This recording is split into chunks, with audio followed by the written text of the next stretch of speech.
Hello, Roadrunners. My name is Enrique Medina, joined by John Rodriguez, and welcome to this week's episode of Rio Talk. Of course, in last week's episode, we discussed the presidential general election between Joe Biden and Donald Trump.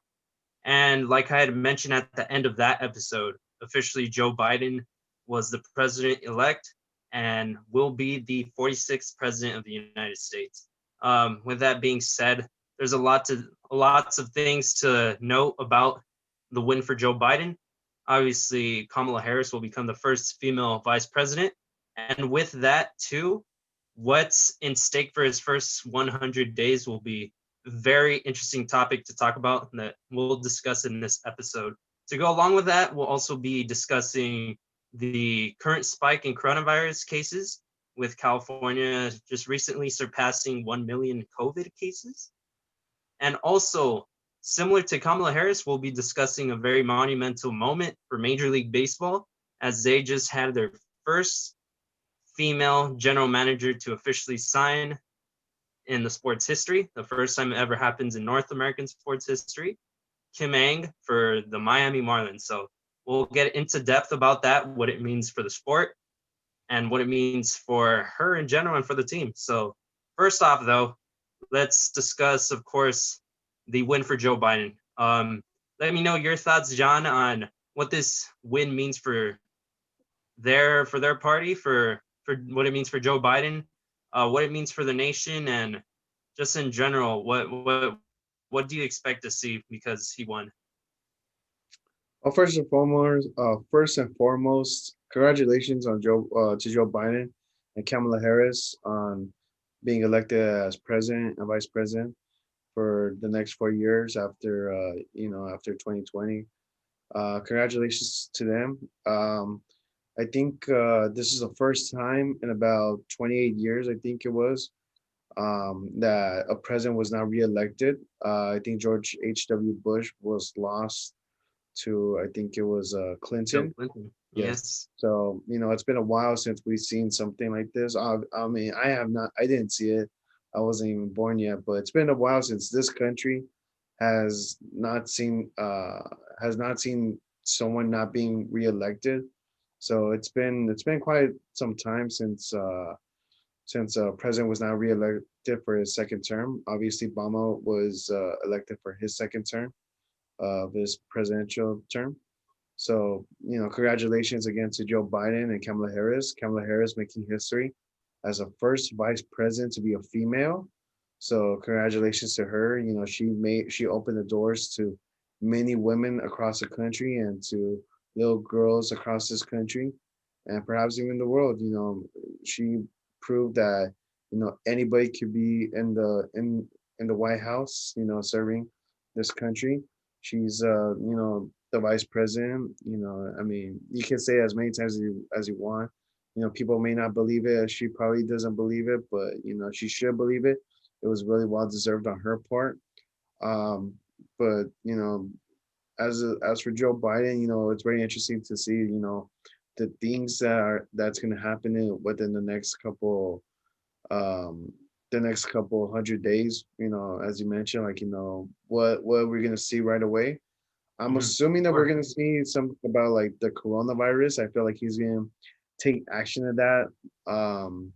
Take action, about the coronavirus as much as he can. Obviously, I think, well, I don't think I know that the coronavirus is probably the biggest problem America has right now. We are still one of the highest countries to have this virus, and it's it's still spreading. Like in California, we'll get into deeper detail later on, but California has, over just hit over 1 million in that state. That's the second highest in this country, the second highest state to have the most coronavirus cases, Florida being number one. But we'll see what's happening. Actually, at this moment right now, Donald Trump is actually he's having a press conference right now talking about the coronavirus, his plan for the remaining of the year, seeing what's going to happen. But we'll see what's going to happen within the next couple of weeks. Yeah, one thing you did mention right now is that I thought that was a very huge moment for sure was about Kamala Harris becoming the first female vice president. And I want to recount during her speech on Saturday night.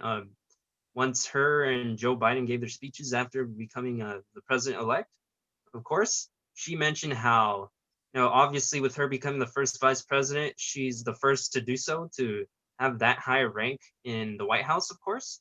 And one thing she mentioned during her speech is that how, of course, she is the first to do it, but she definitely won't be the last. And I think that's very huge in general for many young women across this nation because they have an example to look at and to um, really have inspiration, really have inspiration to push themselves. And with that being said, with Kamala being able to do that, uh, a lot of young women really see inspiration in her, and it gives them that really notion that they could do it as well. And really, it sets up great for the young women of this nation. And we could definitely be seeing a lot of them in the future who could take a very big role in this country. So very proud of Kamala Harris and what she's been able to do throughout this entire election, and just a really amazing accomplishment on her behalf. And of course, with Joe Biden as well, just a great accomplishment as well, becoming the 46th president. But of course, as you mentioned, we still must hold them to what they need to do, especially those first 100 days with what 2020 has had a lot of uncertainty, things with racism, of course, with Black Lives Matter. We also have, of course, the coronavirus, and especially right now with the holidays coming up and COVID cases spiking, that'll be one of the biggest things to keep a lookout on, of course. And just in general, there's so many things, the state of the economy because of the coronavirus, see what the plan might be to help boost the economy back up again. There's a lot of things that will really be key and really be interesting to see on what Kamala Harris and Joe Biden do moving forward. With that said, do you have any final thoughts on that? Uh, Nothing as I mentioned previously. Just congratulations to them. Um, you know, Last week, Lorenzo, you and I, we had this discussion about, you know, excuse me, um, about the election. Obviously, like it was after election day, yet the election was still going on. Votes were still being counted. It was Biden's election was kind of predicted, I would say. Mhm. November 3rd was election day. We didn't get the results. Donald Trump had a good start. He was winning majority of the states right away. He was off to a good bat. It really seemed as if it was the the rabbit and the turtle race, really. Like, even Trump said himself that he thought he won, and he even said like, "Oh, we won already," like, and then Mhm. you move over to November 4th. I bring up November 4th because that's when you starting to see like, you know, Joe Biden was actually like he, started winning majority of the like Arizona, California for Oh, the sure. swing states, of course. Yeah, yeah, all, Arizona, Georgia. yeah, Yeah. all these other states as well were coming along. And then you move to November 5th, I think it was, when the biggest game changer was Wisconsin and Michigan. Those states flipped for Joe Biden. Joe Biden Pennsylvania would end up also. getting those electoral votes. So, Yeah, it Pennsylvania was was a pretty, big one. yeah, it was really predicted. Trump is still pushing for, to recount the votes. We'll see what happens with that. Earlier today, actually, Joe Biden, about 2 hours ago, Joe Biden actually just won the state of Georgia, and Donald Trump won North Carolina. It's really Yeah. weird. It's a little funny how it took this long to get all these electoral votes, all these Mhm. votes to be counted in.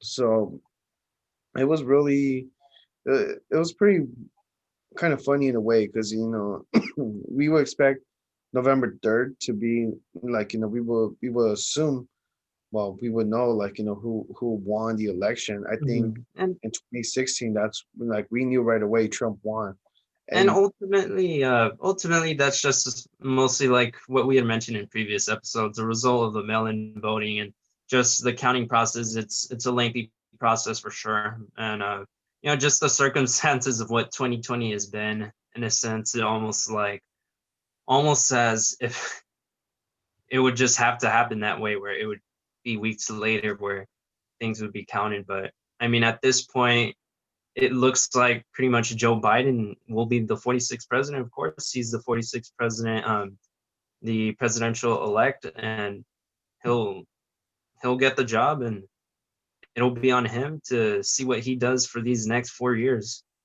indeed, yeah. Um, yeah. With that said, let's move on into another topic. Of course, we had briefly mentioned it right now, the coronavirus in California and the spike. So tell us a little bit about what's been happening here in California. Well, just last night, California actually passed the grand milestone of over 1 million confirmed cases in the state. As I mentioned before, California is number two. Florida is still up at number one, with all these massive gatherings still going on in Florida and California. And not like, unfortunately, it's still going on throughout the state.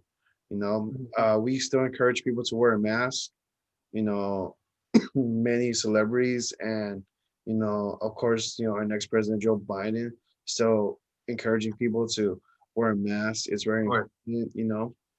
um but one thing I want to take like I don't want to point fingers, but it kind of seems California, Los Angeles is in California. Obviously, you and I are big Dodger Laker fans, but I can't celebrations, of help, course. yeah, I can't help without think that with those gatherings at in Los Angeles after they won, the Lakers won the finals and the Dodgers won the World Series. Like, hey, like they still like went out in the streets of Los Angeles. I cannot help and not think that that was probably a big cause of the coronavirus. Like many of those people were wearing masks, but yet they weren't staying over 6 feet apart. It's still Yeah. dangerous, and obviously they had the cops had the riots gear ready as if it was like they were ready for a riot. And Los Angeles was, they were, it was excitement. I think Vince Scully said it best, like hey, like let's not remember the city we are. We want to celebrate, but let's do it professionally.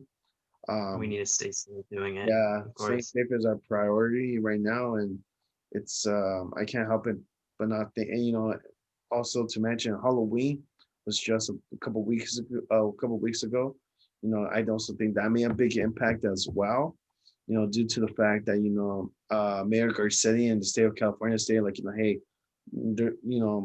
kids are not unfortunately going to be able to trick or treat. However, you can be able to do some stuff, but obviously not get that Halloween experience as you'd expect, as Yeah.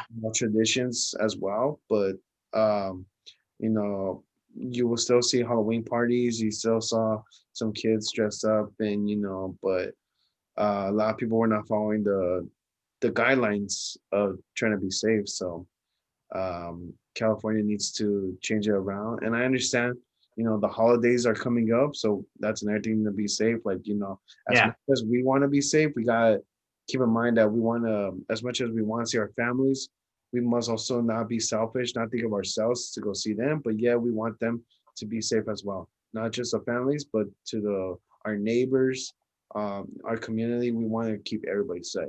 Safe. Yeah, and with the holidays coming up, you bring up a great point. Potentially, this could be a period where we could see COVID cases spike up, as we've already been seeing the past few weeks.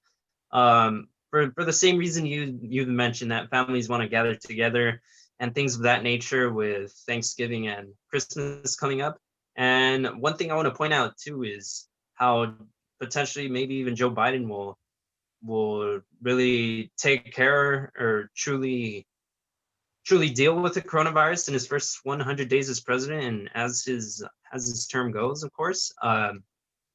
That's one thing definitely to keep a look at, to keep an eye out. Of course, we could potentially see him maybe even going and putting forth another lockdown. And we could see progression with the vaccine, of course, as you had mentioned earlier. There was a press conference going on right now.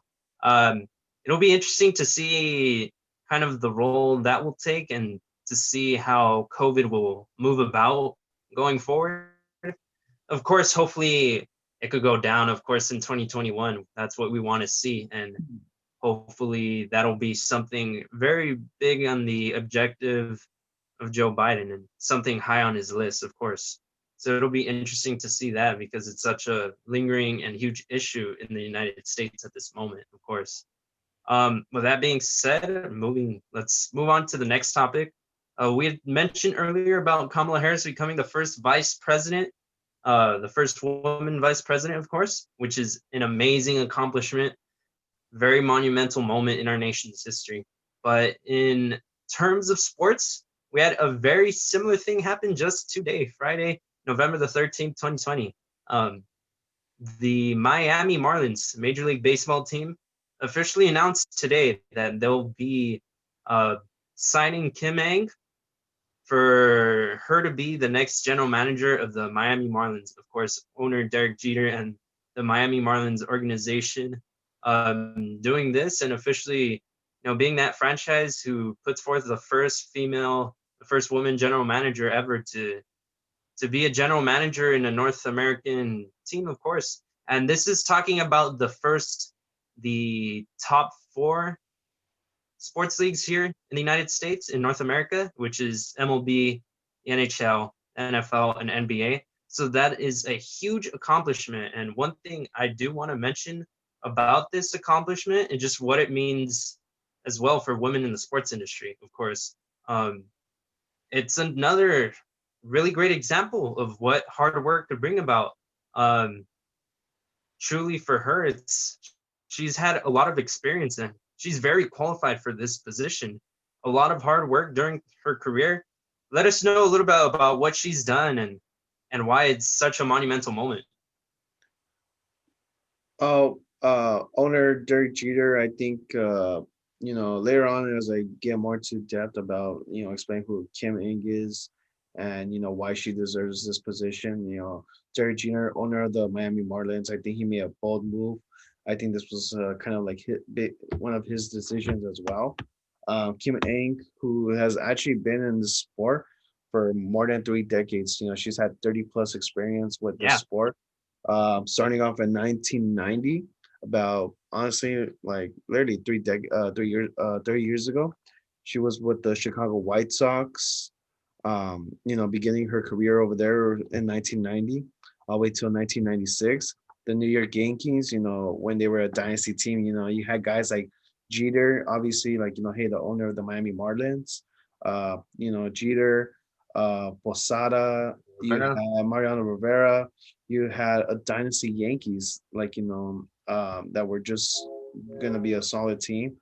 And, she Yeah, was with them for 1998 till 2001. 2001. Yeah, so she's won 3 World Series championships. She knows what it's like to be on top of the on top of baseball, really, in general. When you win the World Series, you win it all. She knows what that's like, what that mentality is. Um, After 2001, she went to the Los Angeles Dodgers from 2002 till 2011. So she's had quite experience for, like, being part of an organization team after the Dodgers. Yeah, Uh, of course. Go ahead. Oh, one thing I was going to mention is that she was the assistant GM for the Yankees during that time period of 98 to 2001. And same thing with the Dodgers, 2002 through 2011. She was the assistant GM. So she does have experience for this specific position. So she definitely is qualified, as I had mentioned earlier. And she pretty much already knows, in a sense, the rumblings and everything that needs to be done for a general manager to be a successful general manager. Indeed, yeah. And after the Dodgers, this is where she came in, like, took actually big part. She was actually in the MLB commissioner's office from 2011 to actually this year to 2020. And next year, obviously, you're gonna see another team. and her resume, she's going to go with the Miami Marlins as a GM. So this is a big move. She's been in 8 postseason appearances, 6 league championship series, and 3 World Series championships. All of them with of course, the New York Yankees. And obviously, this is honestly, I think this was Derek Jeter's decision. Obviously, he owns the Miami Marlins, but hey, you know, I, you could tell that hey, he knew who she was. She's obviously met her before with the Yankees, and she was able to do so much when she was in the New York Yankees office. And you look at the Miami Marlins, hey, they're a pretty solid team for the next couple of years. You got Don Mangley, who was a good manager for the Los Angeles Dodgers, and just recently he won Manager of the Year of the National League for the Miami Marlins. And you can see that there's going to be game changes going on in Miami, but we'll see what happens in a couple of years. Yeah, for sure, it'll definitely be interesting. They're a team to really keep an eye out in the next few seasons. They could be on the come up. I mean, in this past season, this pandemic shortened season, they made the playoffs for the first time since 2003. And like you had mentioned, it'll be very interesting to see what's moving forward for the Miami Marlins. And as a whole, what this means for women in the sports industry, of course, this is a monumental moment, of course. And congratulations, of course, to Kim Eng. Amazing moment, very monumental. Congratulations to her. And with that being said, that's going to conclude this episode of Real Talk. Again, my name is Enrique Medina, joined by John Rodriguez. Thank you guys.